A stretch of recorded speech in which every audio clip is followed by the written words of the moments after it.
Thanks for the introduction. And also, let me start by thanking the organizer for organizing this nice conference and also for the invitation. So as we mentioned that I will be talking about the symmetry of Cooper pairs and some topological phases using unconventional magnetism.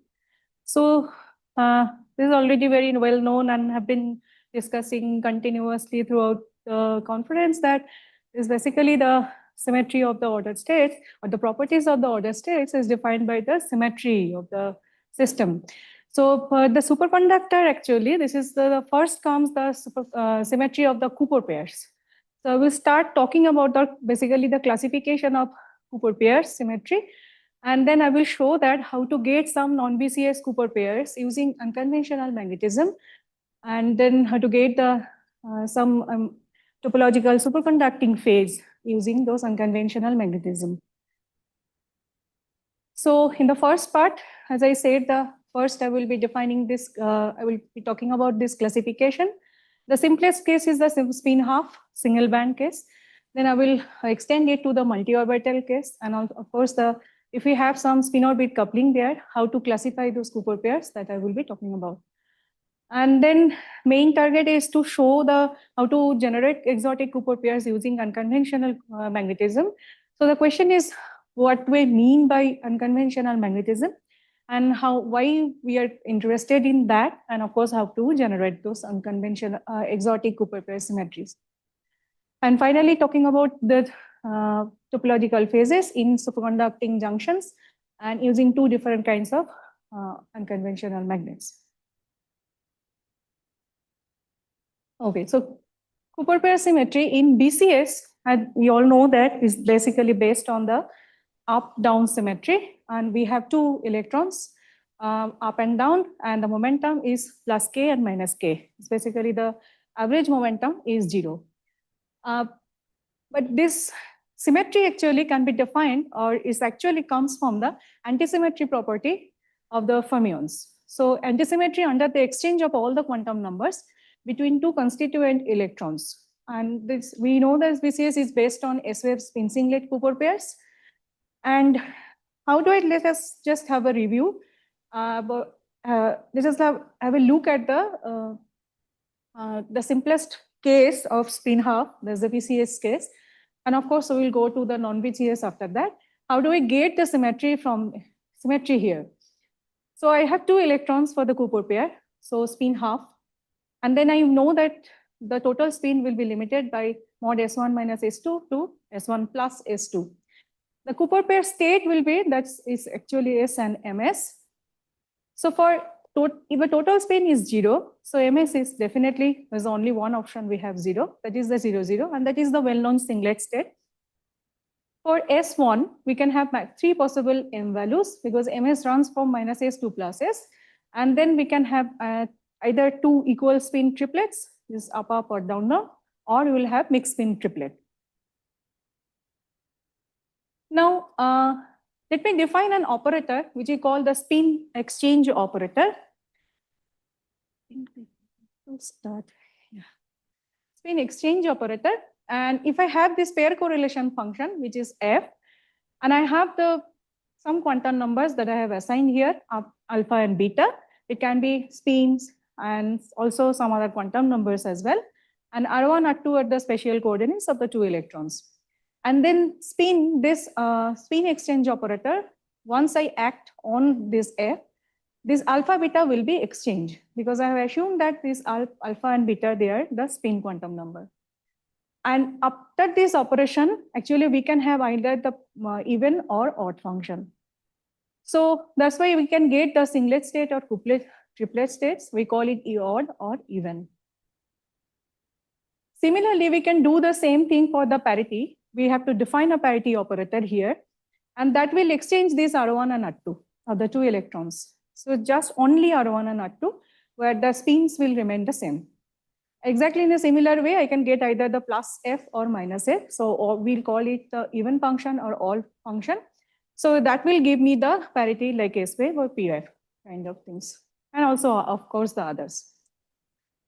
Now, finally, to find out following the antisymmetry property of fermions. So if I exchange two electrons, that means I'm exchanging both the spatial coordinates and of course all the quantum numbers as well. And that should be definitely, that should give me a minus sign here.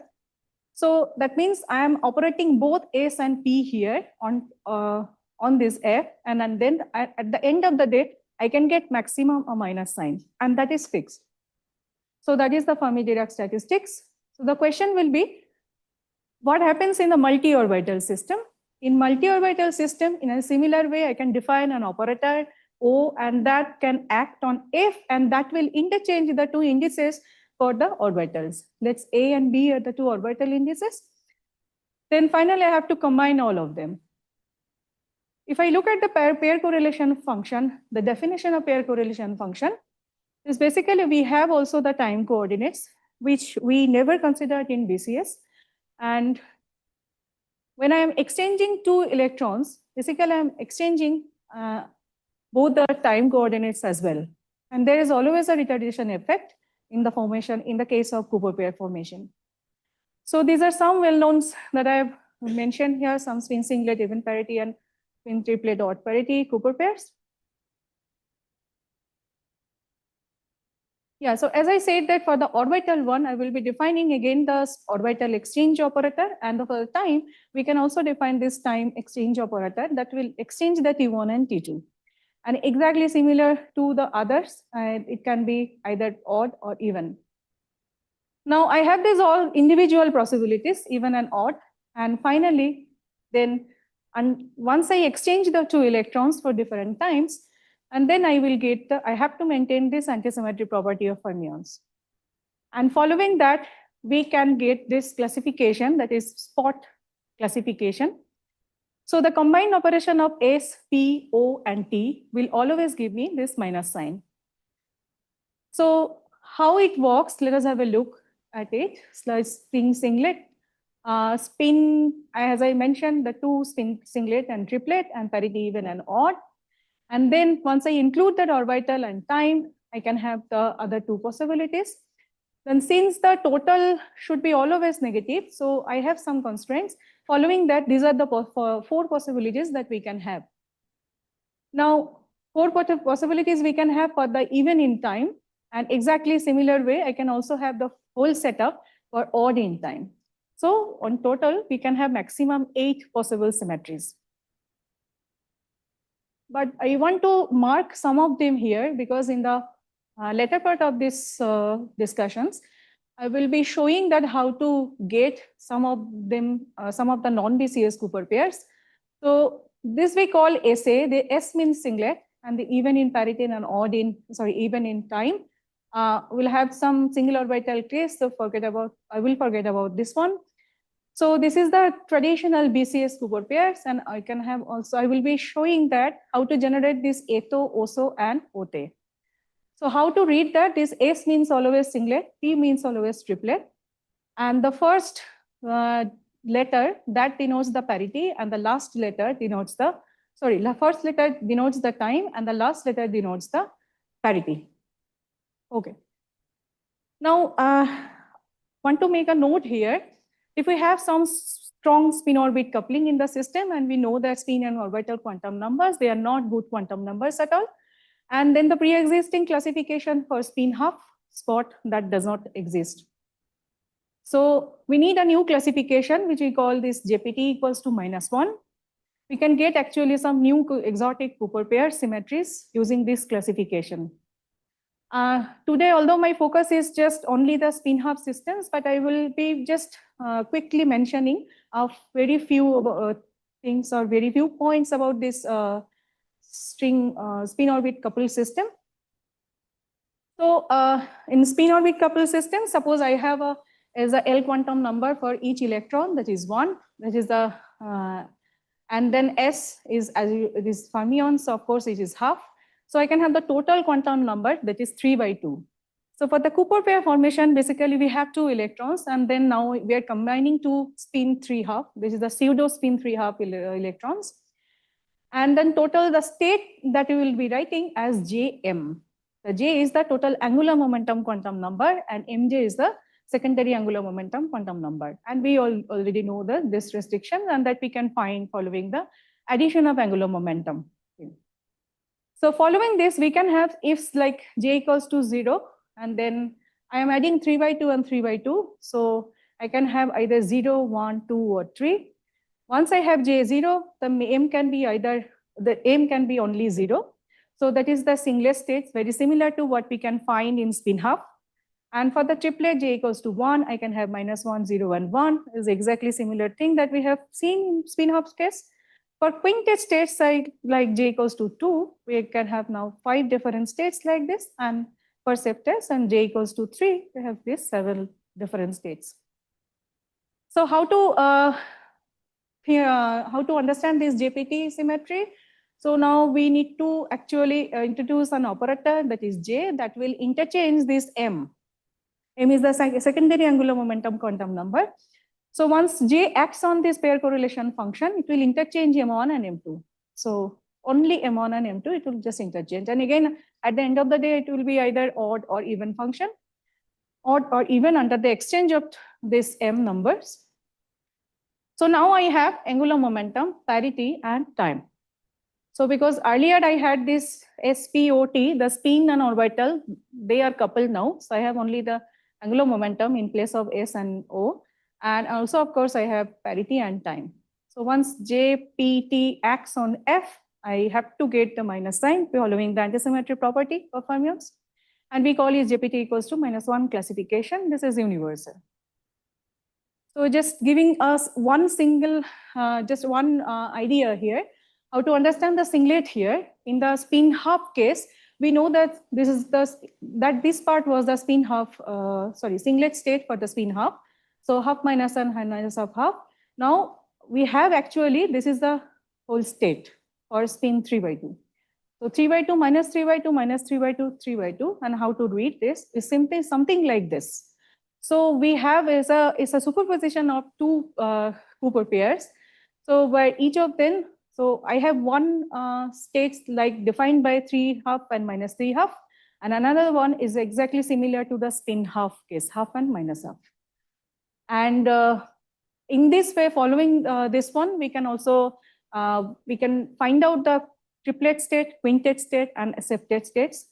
Since this is not the focus of this today's talks, I am not going into further details, but want to just mention the summary like this. So we can have the singlet where J0, M0, and that singlet is basically odd under the exchange of angular momentum quantum number, but it can be both. It can have parity, even, and odd. And as soon as I define both the angular momentum and the parity, so I will get the other one is fixed because of the antisymmetry property.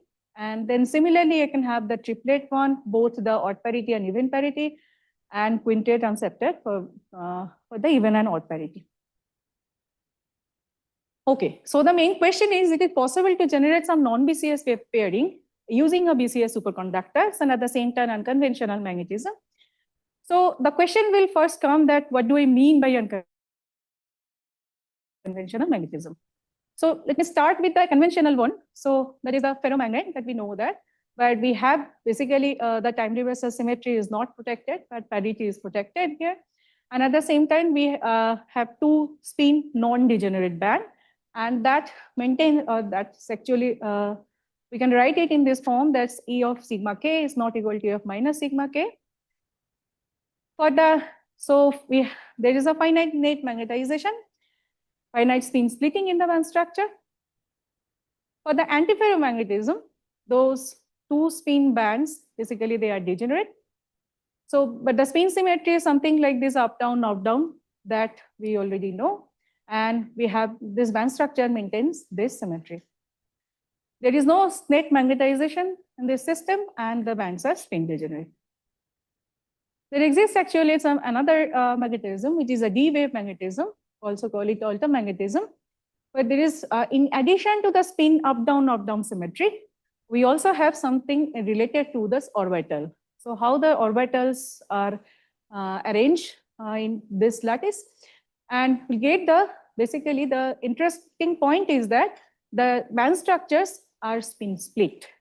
and it is momentum dependent. So momentum dependent spin splitting that we can find in this kind of case, in this kind of altermagnetism. And so, but there is no net magnetization, but finite spin splitting. Because of the absence of net magnetization is very useful to use in many cases, because we will be able to use avoid the stray magnetic field in different cases. So if I just summarize and just try to compare this ferromagnet, antiferromagnet, and altermagnetism. So ferromagnetism, as I said, no spin, finite magnetism, finite net magnetization, and at the same time spin splitting, but antiferromagnetism, zero net magnetization, but spin degenerate bands. And here, actually, this altermagnetism that carries or that shares the property, some property of ferromagnetism and some property of the antiferromagnetism. The exotic D-wave type of symmetry in the momentum space, and first theoretical prediction was in ruthenium oxide, dioxide, but direct experimental evidence came in the semiconducting MNT. So it can be actually either insulator, semiconductor, or metals. Even superconducting ground state has also already been predicted. So just I'm showing here there's a generic Hamiltonian for altermagnetism, and this is the part. There's a kinetic energy in addition to that. So this T1 and T2 coupling, these are actually using this we can control the altermagnetism part, and this gives me this X2Y2 symmetry, where then third part that is responsible for the DXY symmetry. So I'm just showing here some examples that if I control or if I change the T1 or T2, how the density of states changes. So we see that just keeping this T2 is 0, if I switch off this one, and then I change the T1, we see the momentum dependent spin splitting here. But T2 is not very effective in this case compared to this one. And then finally, but both of them, if I have both T1 and T2 finally, but we'll get definitely at the end of this momentum dependent spin splitting that we will get back. Okay, so yeah, there exists another kind of magnetism. So previously we had this D-wave symmetry, but we can also have this P-wave symmetry, and that is actually non-collinear magnets. Again, we can find these spin split energy bands in this kind of P-wave magnet, and that is protected by a composite time reversal and time translational symmetry.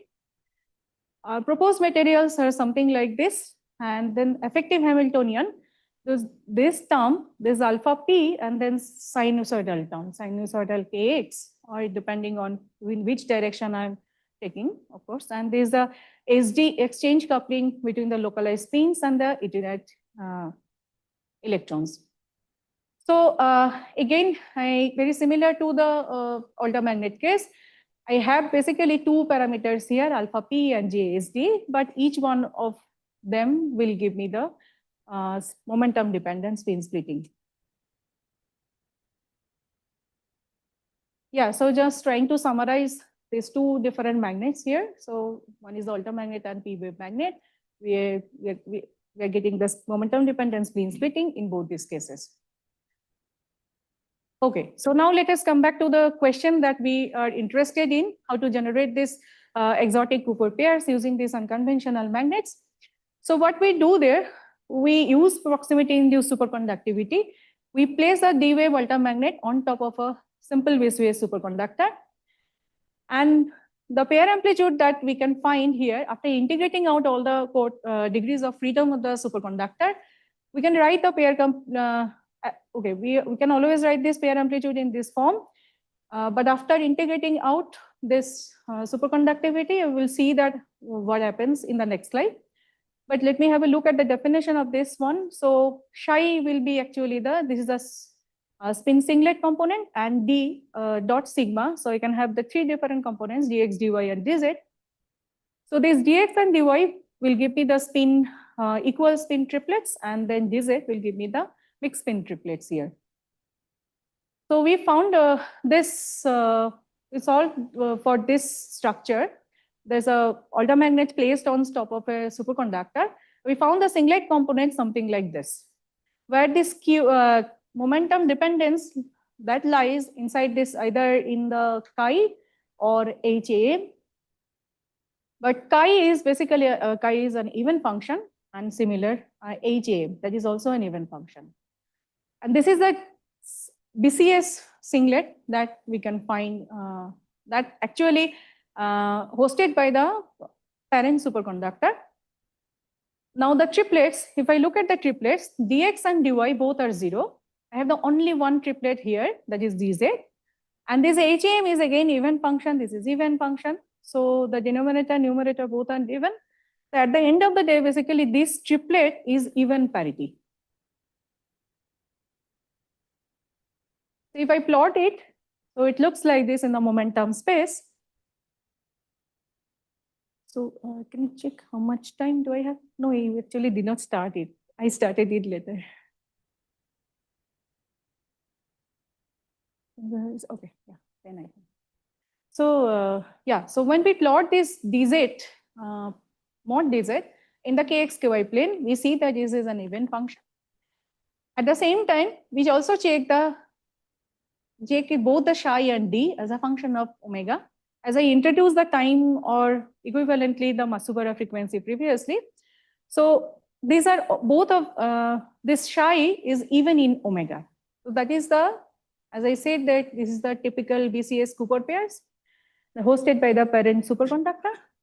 And this dz has something different symmetry, that is odd function with the odd in omega, but even in parity. Now, yeah, so if I take this ratio, that is phi t by phi s, the triplet by singlet ratio, and in the parameter space that I have this Ja, and that is the coupling of the altermagnetism term.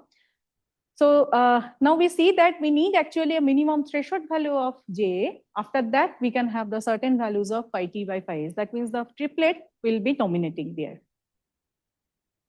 Now, if I look at if I classify the symmetries, in this case, I have a D wave altermagnet and with a parent S wave superconductor, which is BCS. And then the singlet pairing is the even in frequency, even in parity, and symmetry that we already named it, that is ESA. And the triplet, there's only existing triplet, that is GZ, and the frequency is odd in frequency, even in parity, and that is OT. Now, yeah. So we are able to generate the triplet, but that is even parity. Okay, but then we wanted to look at that, how to generate the odd parity triplet. The odd parity triplet, to get the odd parity triplet, but we propose that we add another layer in between the altermagnet and superconductor that can give rise to, that is responsible for the Rashba spin orbit interaction. And then after adding this Rashba term, so now it's already our odd function. And now we find the singlet component like this, which is again an even function. It's just exactly similar to the BCS symmetry. And then triplet that we find now here, I have all these triplets, dx, dy, and dz. Here the gamma is the even function. Given the gamma is the even function, sorry, I forgot to mention the explicit form of this HRX and HRY. But at the end of the day, if I plot it, I can say in the kx-ky plane. So this is the singlet that we are plotting both the real and the imaginary part. And we see that this is basically even in the momentum space. For the dx and dy, we get this. This is the odd function in the kx direction. And the imaginary part is actually the odd with respect to the ky. Because this HRX and HRY, they either depend on kx or ky. Similarly, for the dy, we get the odd parity dy in using this Rashba. For the dz parameter, what we get, the real and the imaginary part, both are symmetric. So this is the even parity case. So what we get, this is the summary. So we used, or we have in the system, this D wave altermagnetism, then S wave parent superconductor, and we have added the Rashba spin orbit coupling as defined by this term. And when we looked at the pairing, so for the singlet case is the usual singlet and the triplet, I have all the triplets are finite here, and the triplet dz, which is actually even in parity, whereas the dx and dy the odd parity. So we are able to generate the odd parity triplet here in this using in presence of the Rajba. Now the question that we are okay, before going to that, yeah. So when we see that how it depends on the strength of the Rajba, so just increasing the strength of the Rajba, we see that triplet that is increasing, whereas the singlet is actually continuously decreasing. So that again proves that Rajba helps to generate basically the triplet, odd parity triplet here. Now, the next question that we ask, generating this odd parity spin triplet using this altermagnetic superconductor, okay, that is fine. That means we don't need to apply an external magnetic field there to generate this kind of exotic pairing. But is it possible also to get the odd parity triplet without even adding an additional field like Rajba? So in the last case that we had to add Rajba spin-orbit interaction using this one. So answer is the P wave magnet. Can we get it in using the P wave magnet? Yeah. So what we do that again, exactly we do the similar, repeat the similar calculation. We have now the P wave magnet, which is placed on top of a parent BCS superconductor. And then we repeat the calculation, and then we get this psi and this. Psi is the singlet and dz. But here again, dx and dy are 0. I have only the dz. To avoid, actually given this wide audience, I have not mentioned that explicitly how we calculate these things. If anyone is interested, anytime I will be happy to discuss. So what we have that dz that we can see now, when we plot in the momentum space, we have this odd parity here. So we are able to generate this odd parity spin triplet without using any external layer which is responsible for the Rajba spin orbit interaction. So we don't need to apply any magnetic field, we don't need to add any external Rajba or any kind of material that will help to get the spin orbit interaction. So itself, this just using a P wave magnet on top of BCS superconductor, we are able to get some this kind of pairing like A2. So there's the even in time, and there's odd in parity, and then triplet. So the next question that we asked, is it possible to get the topological superconductivity using this magnet?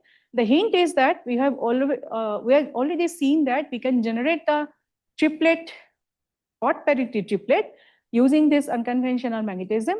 So that actually motivates us to ask this question, that is it possible to get the topological superconductivity using this both this magnetism? So we can have actually both two different types of topological superconductivity case in this 2D system. So time reversal, either the time reversal symmetry broken or time reversal symmetry protected. In the chiral, this is the chiral P wave type, and here basically the bulk is gap. And we can have some dispersive edge modes. This is the Marana edge modes. Wherein in the other case, I can have Px or Py, whatever it is. And then in that case, the bulk is basically gapless. And we can have the flat edge modes. And that's suppose the helical Marana edge modes. So what we do, at first, we use the altermagnet using the Rajba. Why? Because we have already seen that using the Rajba in D-wave altermagnet and superconductor structure, we got this triplet or parity triplet. And that's why we first looked at that system. And then what to do to look at the EK diagram, what we have done that we have considered a ribbon-like geometry, which is the fine, but is finite along the x direction. And then we see that when there is no coupling to the superconductor, the band structure is basically gapless. And once we introduce some finite coupling means coupling to the superconductor, and that the gaps open up here. And then after a threshold value of this coupling with the superconductor, two distinct chiral Marana modes that appear actually, and they cross exactly at e equals to 0. Ky equals to 0. And then we looked at, and then wanted to have an idea about the location of those, the physical boundaries. So we check the local density of states. that provides information about the localization along the physical boundaries. And then we see that they are basically localized along the edges here. And this zero energy mode is basically dispersive that we can also find from the inside.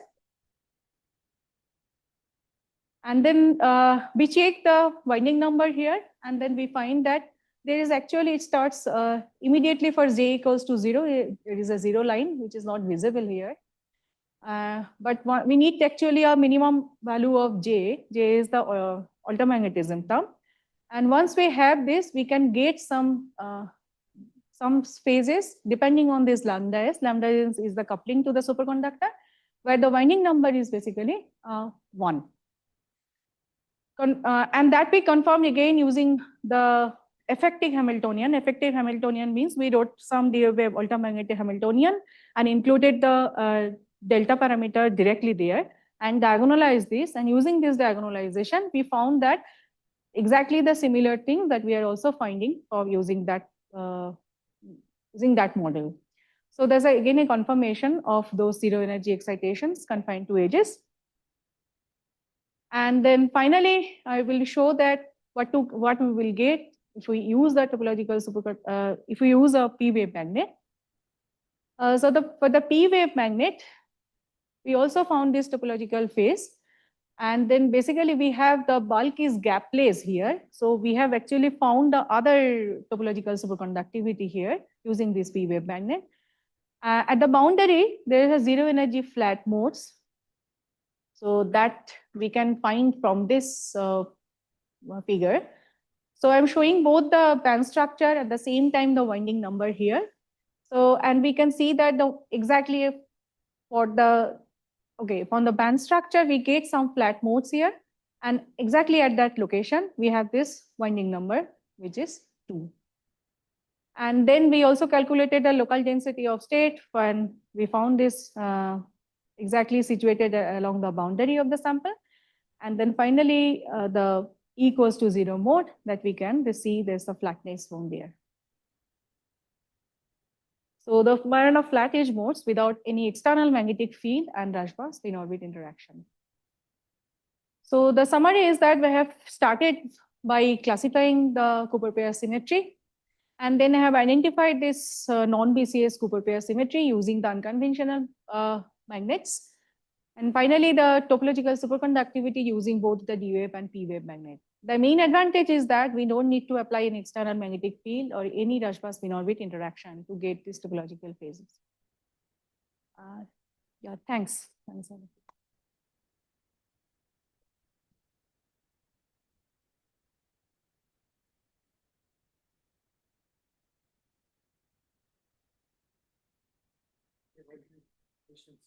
had lots of possible phases, and so I'm curious for that. Some topological phases with all the frequency terrain, and yeah, we can have some edge modes. Yeah, for we in these two models, we did not get any odd frequency there, but it is possible to have odd frequency. But odd frequency can also, at the same time, it can give rise to some zero energy modes. Now the question will be whether they are Majorana or not. That we have not checked. That is actually another question that we can ask. Right.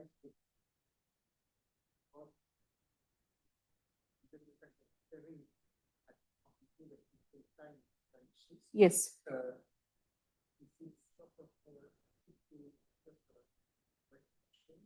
Yeah. Now, that is the major challenge the community is also facing. The point is that generally odd frequency Cooper pair we can generate in our junctions, so in the hybrid structures. So we use the BCS, most of the times we use BCS superconductors. So that means the odd frequency that we are generating, that is being contaminated by these BCS Cooper pairs. So it is hard to get rid of BCS Cooper pairs completely. We can maximum achieve some limits where the odd frequency Cooper pair dominates over the BCS Cooper pair. So from we have always done like looking at some experimental observables. So we try to argue always that, okay, these are happening because of this odd frequency, because if we have only BCS, we'll not get those features, only that. but unique identification of what frequency is still pending. There was one or two works that tried to hint towards the Meissner effect, but there is a long debate on that as well. So initially we're thinking about that maybe some positive Meissner effect response, but maximum, most of them we don't believe on that till now, because then there will be a question about the superconductivity as well. So it's under debate till now.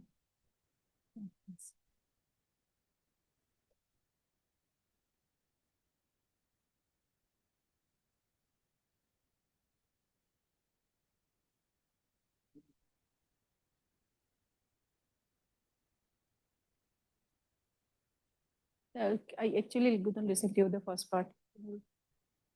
Antiferromagnet, yeah. Yeah.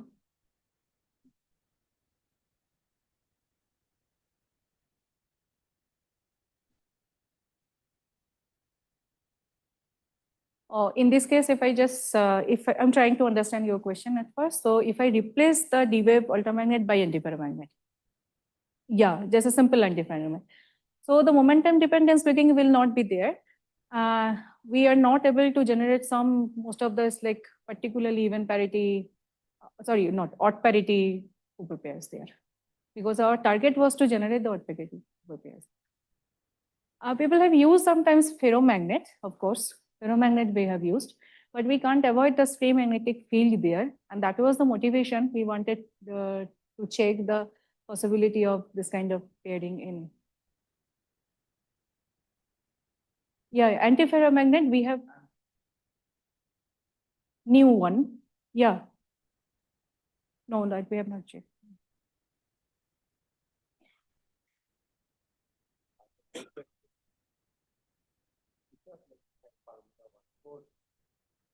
Thanks.